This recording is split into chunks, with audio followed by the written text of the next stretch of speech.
I wish this game had Mega Man X wall kicks. Like one-sided wall kicks? Yeah. X7 has them, and it just completely breaks levels. Because that game is fully 3D. And it clearly wasn't made to be fully 3D. They just kind of took a 2D game and put it in 3D space. Right. It's like if that Sonic Generations glitch was a game. Right.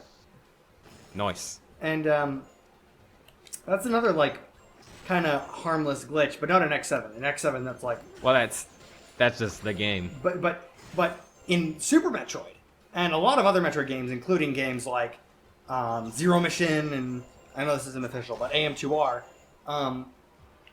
there is a very specific like way that you can do one-sided wall jumps to break the game and get in places early. You can use it to get to Kraid early in Super Metroid.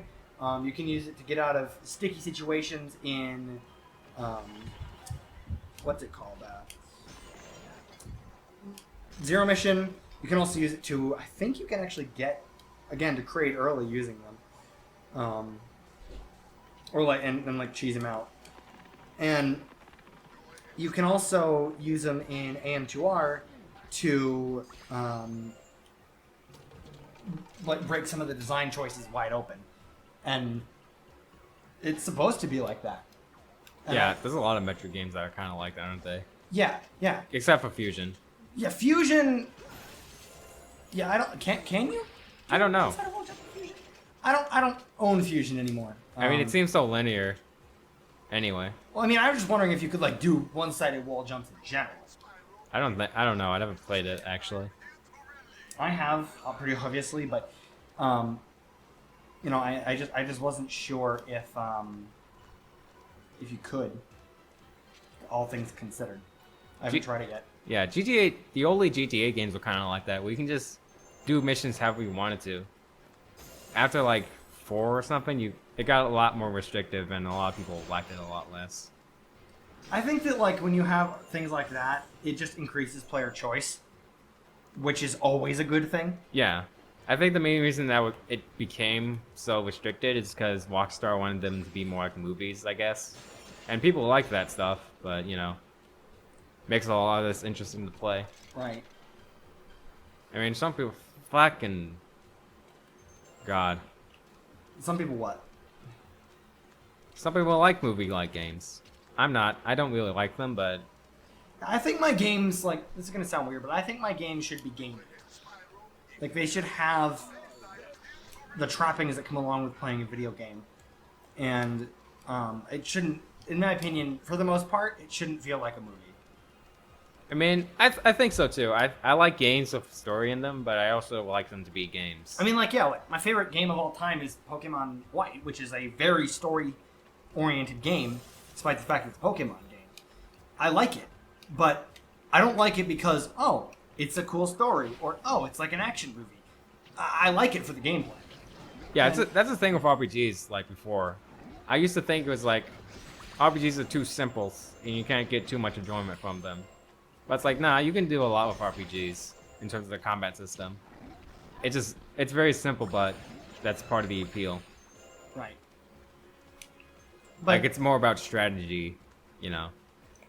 And, like, sometimes you can sacrifice that action movie feel and have your game be better for it. Like, I know I'm going to get a lot of flack for saying this, but I do like Dynasty Warriors a lot. I really like it. Do you? Yes, I do. That kind of scale is not really possible in a movie, but that's only because you're not able to focus on all the characters at once, you know? Whereas, like, and all, like, the individual soldiers, or else the movie would be 100 million years long. So, that's partially why I like it, because the gameplay's good, and you couldn't really do that in a more realistic or movie-like setting, I guess. Wait, I don't know. I saw the one China's movie, and they just kind of do that thing, you know? They just swoosh, swoosh, swoosh, swoosh. Whatever. Fuck it. Yeah, it's really nice to when a game, like, can balance story and gameplay really well. Yeah. And not a lot of games do it well. Yeah, I think Suda51, he said his philosophy on making games is he needs both gameplay and story to make a good game. Right. And I agree with that. There needs to be both, but I feel like gameplay is much more important than story. Well, it's like, it doesn't need a story, but for his game specifically, they need both to work. Right. Like, I mean, Spyro can have not story at all. Not story at all? God damn it. It couldn't have any story at all, and it's like, it'd still be a good game, but the little details they add to it is what I think makes it really why people like it a lot, though. Yeah, and I mean, like Mario, look at Mario. He's barely got any story, but, you know, there's a lot to look into if you really want to. Yeah. And, you know, I think that that's one way to do it, or you can have a more overt story like Zelda. Yeah. So, That works too. Also, what the fuck did she say at all? I don't know. I was too busy talking about Mario. Oh, okay. Isn't this that Fox Princess from Robin Hood? I don't know. The movie? Disney movie? I don't know. Disney animated studio, ever heard of them? Me neither, honestly. Yeah, me neither. But, yeah. So what about Disney? What a bunch of assholes, huh? Oh, man. Remember that time they tried to sue that family because they wanted to have Winnie the Pooh on their child's grave? And they stopped because they realized it would look bad for them when people actually started noticing. Yeah. That's another thing that I'd kind of like to talk about when it comes to, like, gaming as well, is, like, most of the time, like, companies don't really care anymore about, like, their consumer. I know I'm going to get flack from this, but Game Freak! Oh, here we go. Ever since the beginning, they've kind of been a little bit anti-consumer with the fact that they split up the two Pokemon versions between themselves and have, like, minor changes. So they're basically selling the same game twice, but it's technically not the same game. I mean, it made sense for, like, the first few games, but after, like, the DS, I feel like it was like... But what's really a huge slap in the face is that they at least prior to, I think Gen 5 is when they stopped, at least prior to Generation 5, they also released a third version, which, again, didn't have everything that you would need, but it was still labeled as the definitive version. So you would wind up buying that anyways. Did they try to make it look like it was like, oh, this has everything? No, they didn't try to make it seem like it was that it had everything, but they definitely made it so that they were the definitive versions. And therefore, most people would buy the definitive version as well, on top of what they already had. Oh, God. So,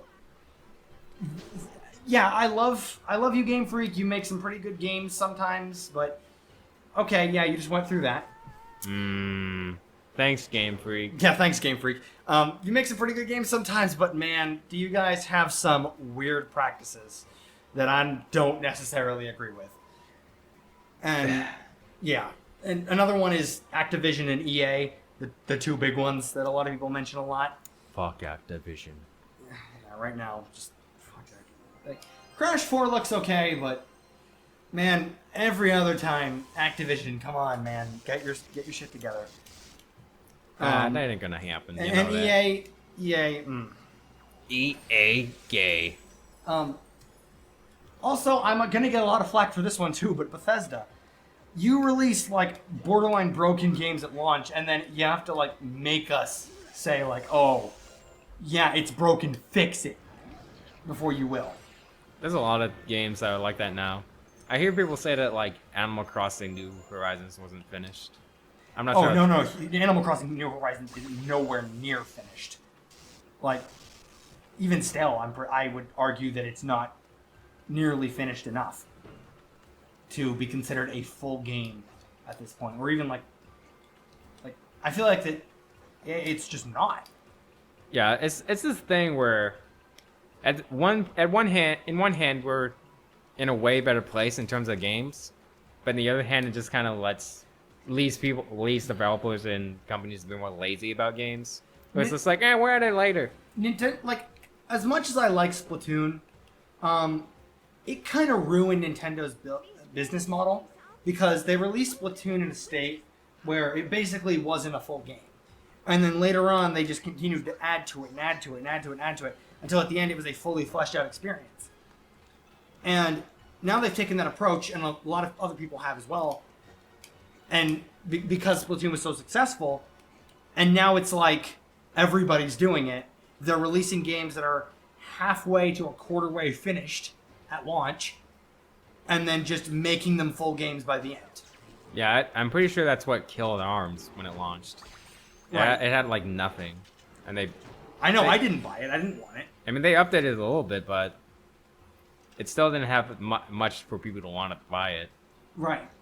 And also, you missed an egg over here, like in one of these areas. What? What? Oh yeah, You that, launched it up into the cannon, yeah. yeah. There's one there. I forgot to get. Not Jim, not an egg. I thought it was an egg. But yeah. Egg. But yeah, it's ruining kind of like some games that I might want to buy, but now I realize I'm just gonna have to wait for them to get better. I mean, like even Sword and Shield, like probably one of my favorite Switch games. Yes, fight me. I'm gonna go on a limb and say it was basically a quarter of the way done. Isle of Armor got us halfway there. I'm hoping the Crown Tundra will make it a fully fleshed out, good Pokemon game again. Because in my opinion, there hasn't been one since Black and White. Okay, well, Omega Ruby Alpha Sapphire was pretty good, but that's a remake. I'm not counting that one. So, you know, it bugs me. I think the only game that has been released recently that was complete on launch was Smash Bros. And even then, Smash Ultimate? yeah, I think Smash Ultimate was one of the only Switch games that was fully complete at launch. I don't know about that. They had a lot of like features and modes that weren't added until like a year later. Yeah, I mean, like, okay, fine, maybe at launch, but like after they added back in a home run contest and well, okay, cool. Ever since they had back in a home run contest and or whatever the other mode is, I forget. Don't remember. Yeah, I wish I did that. Ever since they added those in, it's felt a lot more complete. But even then, that's only like one update. And I mean, I feel like there was a lot of updates they did. right. But I'm saying that the rest of the stuff that they've added has just kind of been like quality of life changes and other things like that don't necessarily detract from the game. I mean, I guess that's true in a sense, but I don't know. I guess Mario Odyssey and Breath of the Wild are on that list as well. Mario Odyssey definitely, but Breath of the Wild is a little bit more iffy, as the DLC gave us some quality of life changes that really should have been in the game from the beginning. I know I just said that Smash Bros. Just kind of gave us quality of life changes, but they were extras. They didn't. I was doing just fine without the majority of them before, but I'm just happy that they're here now.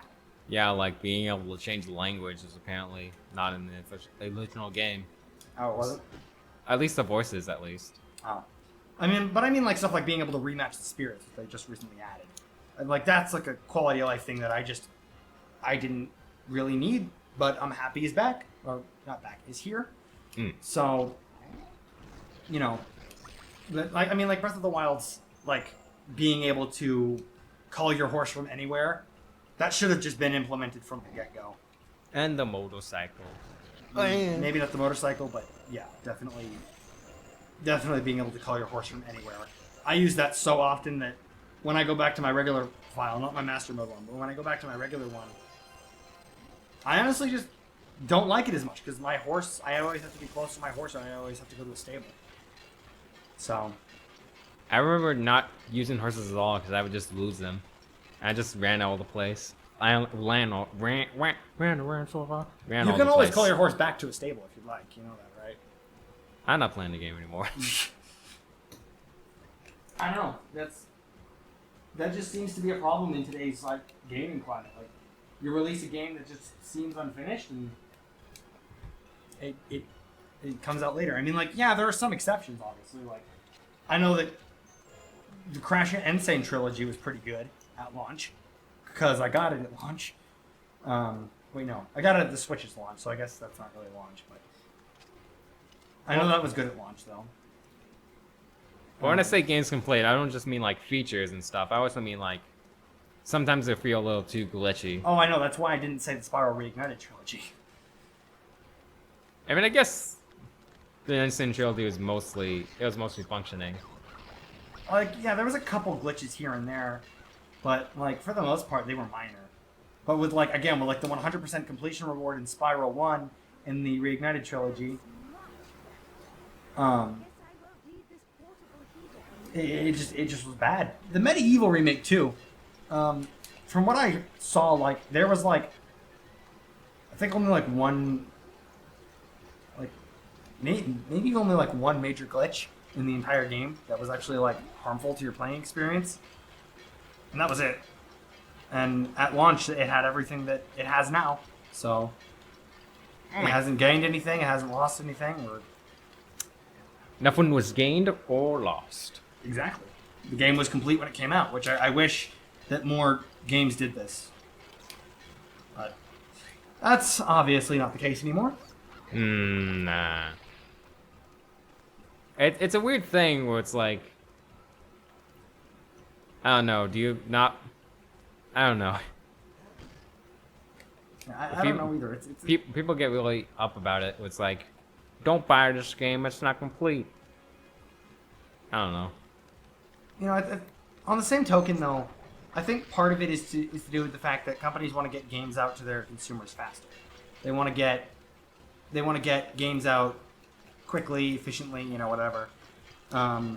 This is my question though. If it doesn't have all the features, but all the main essentials that you want are there, is that okay then for it to come out sooner, or should it just wait?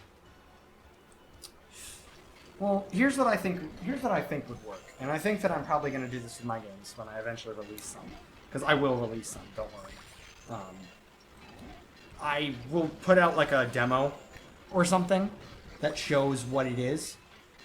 Not really like a prototype build that doesn't have everything yet, or doesn't, isn't representative of the game, or is basically what I have done so far.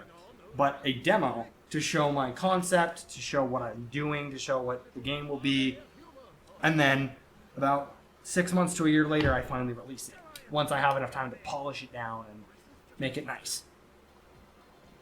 So Yeah, but how does that answer the question of should you not release all content if you want to get stuff sooner? But that's what I'm saying. If you have content planned from the beginning, put it in and then release it. But if you decide later, oh, I want to put this in, make it like free DLC or paid DLC or something. That's my philosophy, at least. Yeah. Okay. So that's what I was getting at with that. Was if you're planning to put something in the game from the get-go, wait to release it, because yeah, I'd rather not. I'd rather have a full game come 6 months later than a unfinished game come 6 months earlier. Nah. So. Well, sometimes like it would take like years for it to be properly finished. Is what I'm saying. Sometimes. Right. Then, just wait on it. Just keep working on it and do it right. Just do it right. Fracking idiots.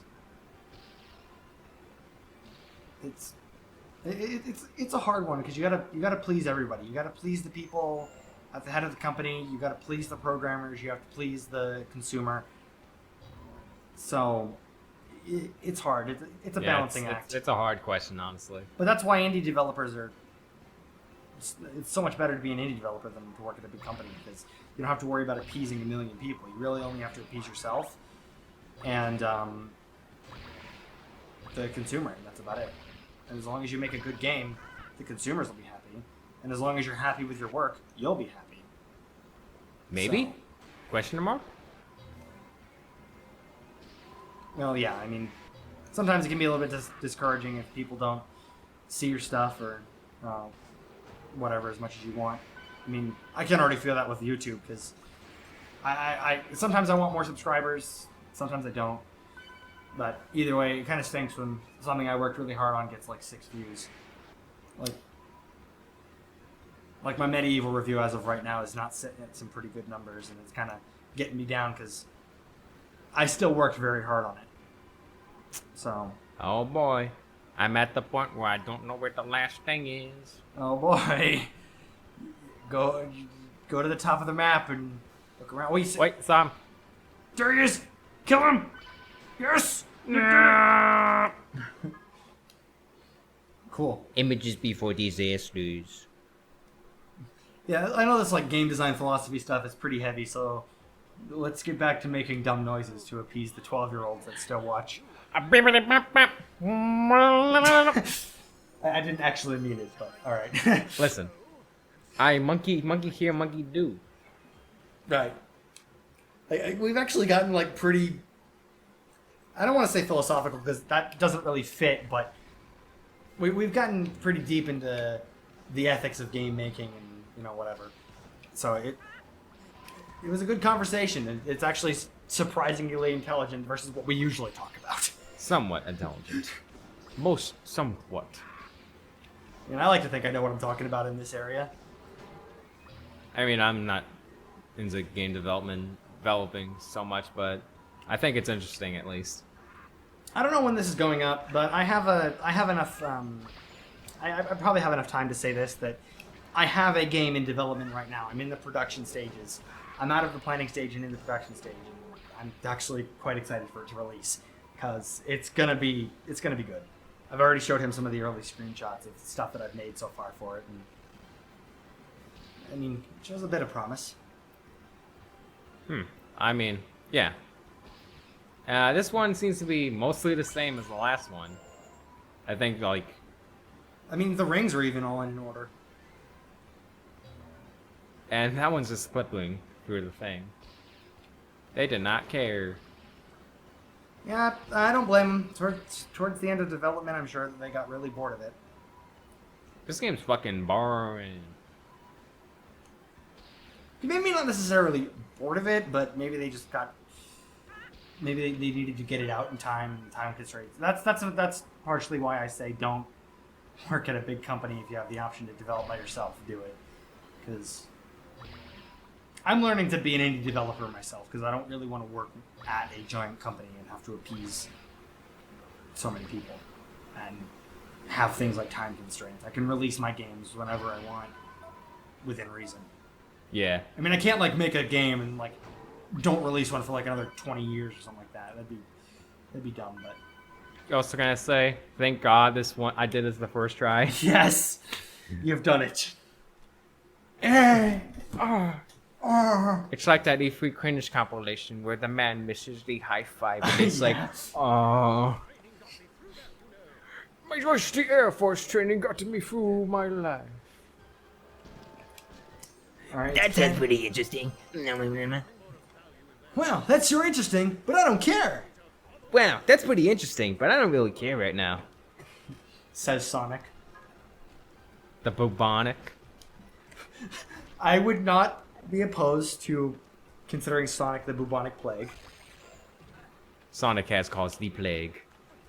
Oh yeah, that reminds me. I wanted to ruin Sonic the Hedgehog for you. Okay.